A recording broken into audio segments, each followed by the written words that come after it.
आप देख रहे हैं राष्ट्रमंडल न्यूज और मैं हूं दीपन जाता हूं। जैसा कि आप देख सकते हैं कि यहां पर नगरपालिका परिषद शमशाबाद में और जो वर्तमान में जो आरक्षण लागू किया गया है उस आरक्षण में यहां नगरपालिका परिषद की सीट को और अन्य पिछड़ा वर्ग में घोषित कर दिया गया है, जिसके विरोध में। और आप वीडियो में आप स्पष्ट रूप से देख सकते हैं कि मुस्लिम समाज के लोग और काफ़ी संख्या में जो कि भाजपा से दूरी बनाए रखते हैं, लेकिन वह भी मुस्लिम समाज के लोग भी यहाँ पर आज इस सीट को परिवर्तन कराने के उद्देश्य से और एक यहाँ पर एक हमारे चेयरमैन के मजबूत दावेदार अवनीशकांत गुप्ता द्वारा और एक बैठक का आयोजन किया गया, जिसमें उन्होंने लोगों से अपील की और साथ ही साथ यह भी कहा कि इस सीट को भले ही वो सामान्य में ना करें, दूसरी उसके लिए अनुसूचित जाति में डाल दें या अदर का उसमें डाल दें, बट जो जैसे कि यहाँ पर देखा गया है कि इस सीट को अन्य पिछड़ा वर्ग में घोषित किया गया है, जिसका कि क्षेत्र की जनता ने यहाँ एक बैठक के माध्यम से विरोध किया है। साथ ही साथ सभी लोगों ने यहाँ से तकरीबन 5-4 लोगों ने ट्वीट किया है। ट्वीट के माध्यम से नगर विकास मंत्री डॉक्टर A.K. शर्मा और साथ ही साथ मुख्यमंत्री महोदय को भी ट्वीट के माध्यम से इस सीट को परिवर्तित करने की मांग की है। इस बारे में ज़्यादा जानकारी के लिए हमारे साथ मौजूद हैं यहाँ से जो चुनाव लड़ने के इच्छुक अवनीशकांत गुप्ता जी, साथ ही साथ कुछ मुस्लिम समाज के लोग भी हमारे साथ जुड़े हुए हैं। हम बात कराते हैं आपकी अवनीशकांत गुप्ता जी से कि उन्होंने जो आज का जो अधिवेशन यहाँ पे बुलाया है और इस अधिवेशन का उद्देश्य क्या रहा। यहाँ पे आप देख सकते हैं काफ़ी संख्या में लोग मौजूद हैं, काफ़ी भीड़ और ये सब लोग यहाँ पे मौजूद हैं। तो गुप्ता जी, तो सर आप क्या कहना चाहेंगे, आप आज के इस अधिवेशन का उद्देश्य क्या रहा? दरअसल ऐसा है, शमशाबाद नगर पालिका की निवास करने वाली जनता में कि अन्य पिछड़ा वर्ग में जो सीट आई है उससे काफ़ी रोष है। पिछली बार चुनाव सामान्य श्रेणी की सीट पर हुआ था और मैं खुद भारतीय जनता पार्टी से उम्मीदवार था, मात्र कुछ वोटों से मैं हार गया था क्योंकि मेरी पत्नी के वोट पड़ गए थे।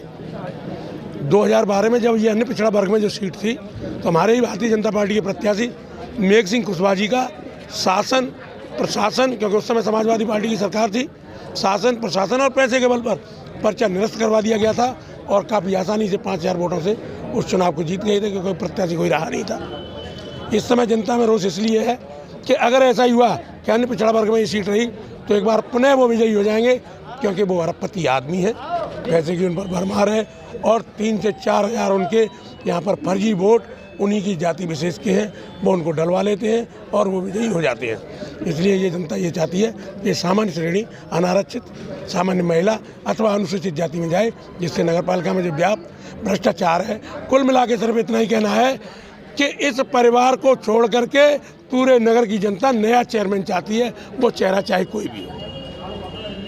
कुल मिलाकर के शमशाबाद की जनता की बस एक ही पुकार कि नया चेयरमैन अब की बार। हमारे शमशाबाद के मुसलमान समाज से ताल्लुक़ रखने वाले हमारे बड़े भाई मौलाना साहब, सबसे पहले मैं आपका नाम जानना चाहूँगा। मेरा नाम गुलाम मुस्तफ़ा है, गुलाम मुस्तफ़ा नाम है मेरा। हाँ, ये जो आज का अधिवेशन के बारे में आप क्या कहना चाहेंगे? इस अधिवेशन के बारे में यही है कि शमशाबाद के अंदर जो अनुसूचित पिछड़ी जाति से जो सीट आई है, इसके ऊपर जो चेयरमैन है वो करीब 25 साल से राज करते चले आ रहे हैं, उनका घराना और भ्रष्टाचार में पूरी लिप्त नगरपालिका हो चुकी है। और सरकार ने इसके अंदर जो आरक्षण जो जारी किया है उसके अंदर फिर अनुसूचित जाति का है। उसके अंदर हमारा कहना यह है कि सरकार इस आरक्षण के ऊपर पुनर्विचार करे और DM महोदय से भी हमारे अनुरोध है कि इसके ऊपर पुनर्विचार करके इस सीट को सामान्य या अति पिछड़ा वर्ग के अंदर इस सीट को पहुँचाएं। किसी शायरी के माध्यम से, जैसा कि हमने सुना है आप शायरी बहुत अच्छी तरीके से करते हैं, किसी शायरी के माध्यम से आप अपनी बात कहना चाहेंगे? बस यही है कि लोगों के प्रयास है कि यानी इस सीट को सामान्य महिला या अति अनुसूचित जाति के अंदर कर दिया जाए। तो उसी के अंदर कहता हूँ कि दिल से जो बात निकलती है असर रखती है, दिल से जो बात निकलती है असर रखती है, पर नहीं पर ताकतें परवाज़ रखती है। बहुत बहुत राष्ट्रमंडल न्यूज़ से बात करने के लिए बहुत बहुत धन्यवाद। तो अधिवेशन का आयोजन किया गया, आप देख सकते हैं यहाँ पे काफ़ी संख्या में लोग मौजूद हैं। तो सबसे पहले हम बात करते हैं वर्तमान में नगर पालिका सभासद अशोक जी से कि उनका क्या विचार है, उनका क्या कहना है इस बारे में। अशोक जी, आपका क्या कहना है इस बारे में? हमारा तो ये कहना है, जो ये राज्य सरकार ने आरक्षण को लेकर निर्णय लिया है ये बहुत ही गलत है और यहाँ की जनता बहुत ही इस बात को लेकर रुष्ट है। अगर वास्तव में कोई भारतीय जनता पार्टी का यहाँ से कोई पार्टी उतारती है तो हम उसका बहिष्कार करेंगे। नोटा का बटन दबा, नोटा पर मोहर लगाकर भारतीय जनता का अगर कोई इस आरक्षण को लेकर कोई अलावा प्रत्याशी आता है तो हम नोटा का बटन दबाकर पूरी समतावाद की जनता उसका बहिष्कार करेगी। या तो पुनः विचार कर ले सरकार, चुनाव आयोग विचार कर ले इस बात को लेकर, या तो आरक्षण चेंज करें।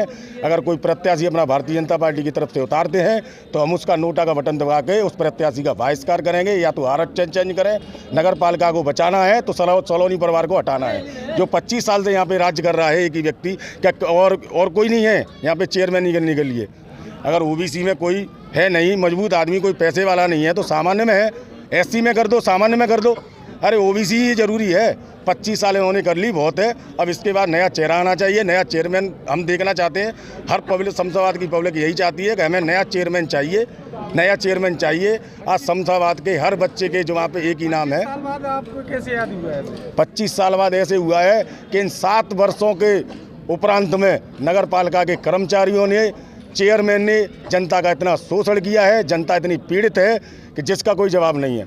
जनता इतनी पीड़ित है, जनता इतना परेशान है कि वो मजबूरन चाहती है कि हमें चेयरमैन नया चाहिए, हमें चेयरमैन नया चाहिए। जनता इन्होंने इतनी मायूस कर दी है। अगर कोई व्यक्ति प्लॉट चढ़वाने के लिए जाता है, अपने व्यक्तिगत काम के लिए जाता है, पानी की समस्या को लेकर जाता है, उनको वहाँ से दिलकार दिया जाता है, कोई सुनवाई नहीं होती है। अरे जनता की तो छोड़ो, हम पार्षद, हम सभासद हैं, हमारी भी कोई सुनवाई नहीं है, हमारे कार्य की भी कोई सुनवाई नहीं करते हैं। इतने भ्रष्ट और इतने करप्ट लोग बैठे हैं कि वो अपनी गुंडई के आगे, अपनी तानाशाही के आगे किसी को नहीं समझते हैं। आरओ का पानी आपको मिला? अरे आरओ का पानी कहाँ, ये सादा पानी ही मिल जाए। मैंने अपने वार्ड नंबर 21 में जो महिला चिकित्सालय से जो पानी आ रहा है, जो उमेश गुप्ता जी वाली गली है, उसके लिए काफ़ी दफ़े मैंने शिकायत की है, वीडियो डाले हैं, लिख कर दिया है, लेकिन आज तक उस पर कोई सुनवाई नहीं हुई है। देखिए, जैसा कि आप देख सकते हैं कि यहाँ पे हर धर्म, हर तबके के लोग मौजूद हैं। इस बीच हमारे साथ मौजूद हैं वकील साहब। वकील साहब, आपका क्या कहना है? मेरा कहना तो यही है, इस सीट को पहले सम्मानित किया जाए। अगर सलोनी तेल से अगर टक्कर लेनी है तो उसको सम्मानित किया जाए। और आपने भाई अभी क्या पूछा था मेरे छोटे भाई से कि आरओ का पानी नहीं, आपने एक सवाल पूछा था कि आपको 25 साल बाद कैसे याद आई। तो ऐसा होता है, जब कोई भ्रष्टाचारी की कोई हद नहीं होती है, वो कभी भी हो जाए। और जब वो भ्रष्टाचार नहीं था तो हमने उसको कोई उंगली नहीं उठाई। जब वो भ्रष्टाचार हुआ इन 5 साल के अंदर, हमने उसके ऊपर उंगली उठाना चालू कर दिया। और मैंने ही नहीं, पूरी जनता ने ही उंगली उठाना चालू कर दिया है। और भ्रष्टाचार की कोई अहमियत नहीं होती है और कोई कीमत नहीं होती है। ऐसे भ्रष्टाचार को मैं भी चाहूँगा कि वो कल का हटता हो तो आज ही हटे, समझ रहे मेरी बात को। और दूसरा नंबर ये रहा कि आरओ के पानी की और कैमरे की बात रही, तो हमको पानी मिल रहा है गटर का। अब गटर का कैसे मिल रहा है कि मैं बताऊं, कम से कम इस जनता के अंदर 25,500 जनता के अंदर कम से कम 10,000 जनता को पीलिया हुआ था। वो पीलिया कैसे हुआ ये भी सुन लो कि हमारी जो सिविल लाइन जो डली है, वो सिविल लाइन हो गई बस्ट कई जगह की, 24 नंबर वार्ड में, 21 नंबर वार्ड में, 20 नंबर वार्ड में, कई वार्डों में हो गई। हमने उनको लिख के दिया कि भाई ये बस्ट हो गई, इसको सही करो। और ये नल का कनेक्शन और इसका दोनों कनेक्शन एक साथ चल रहा है बगल बगल में, इसको थोड़ा दूरी करो। तो कुछ नहीं, केवल 4 इंची की पाइप की लाइन डली है सिविल लाइन की, और 4-6 इंची की लाइन में कोई सिविल लाइन नहीं चलती है। कम से कम 12 इंची, 15 इंची, 18 इंची का पाइप डलता तो सिविल लाइन मजबूत होती। अब 6 इंची में क्या सिविल लाइन चलेगी? तो बस्ट हो जाती है। वो पानी हमारे घरों में आता है, वो हमें पीने को मिलता है। तो हम तो यही चाहेंगे कि ये भ्रष्टाचार को हटाना चाहिए, सलोनी मिल को बिल्कुल जड़ पे से हटाना चाहिए नगर पालिका से। अगर नगर के आदमियों को बचाना है तो सलोनी मिल को उखाड़ के फेंकना है नगर पालिका से। यहाँ पे सभी जनता जनार्दन का कहना है कि तख्त बदल दो, ताज बदल दो, बेईमानों का राज बदल दो। इस बीच हमारे साथ मौजूद हैं वार्ड नंबर 11 से सभासद राहुल जी। राहुल जी से बात करते हैं। राहुल जी, आपका क्या कहना है इस बारे में? मैं सबसे राहुल जी के बारे में बता दूं, राहुल जी वर्तमान में भारतीय जनता पार्टी से ही सभासद हैं, और जो भी हमारे जो अभी अशोक भैया से बात हुई थी वो भी हमारे भारतीय जनता पार्टी की से ही सभासद हैं वर्तमान में। तो आइए बात करते हैं राहुल जी से। राहुल जी, आपका क्या कहना है? सबसे पहले मैं आपको धन्यवाद देता हूं, आपके चैनल के माध्यम से हमारी सरकार, हमारे जो वरिष्ठ माननीय चुनाव आयोग के सदस्य विकास मंत्री A.K. शर्मा जी, मैं आपसे पुनः निवेदन करना चाहता हूं कि अपने नगर पालिका परिषद शमशाबाद जिला आगरा के आरक्षण के संबंध में पूर्ण विचार किया जाए, क्योंकि यहाँ के जो वर्तमान चेयरमैन हैं अरबपति खरबपति हैं, इनकी कोई वो नहीं है। बीच में एक सवाल आपसे पूछना चाहूँगा कि अरबपति और जो भी आप कह रहे हैं, तो क्या ये सिर्फ सलोनी के माध्यम से है या नगर पालिका के गबन से भी कुछ है? मैं बता रहा हूँ ना आपको, नगर पालिका परिषद में हम लोग बैठते हैं, हम लोग 4 प्रस्ताव पारित कराते हैं, उसमें प्रस्ताव पास कराते हैं 4, तो 20 से 25 प्रस्ताव पास करा लेते हैं वो अपनी मनमर्जी से, क्योंकि दबंग लोग हैं, पैसे वाले हैं, उनके आगे कोई भी बोल नहीं सकता है। मैं तो अकेला व्यक्ति हूँ।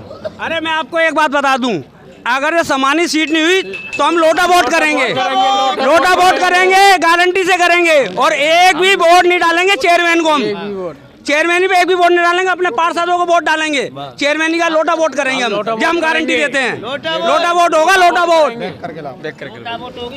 हम 23 सभासदों ने माननीय ईओ लेखा लिपिक, ईओ छोड़ के भाग गए कुर्सी को, लेखा लिपिक रामेंद्र शर्मा जी को हमने ज्ञापन दिया कि हमारे नगर पालिका परिषद शमशाबाद में कितना विकास हुआ है, कहाँ कहाँ हुआ है, और हमें उसका पूरा ब्यौरा चाहिए। अभी तक 23 सभासदों की नहीं सुनी तो मेरी क्या ठेंगा सुनेंगे?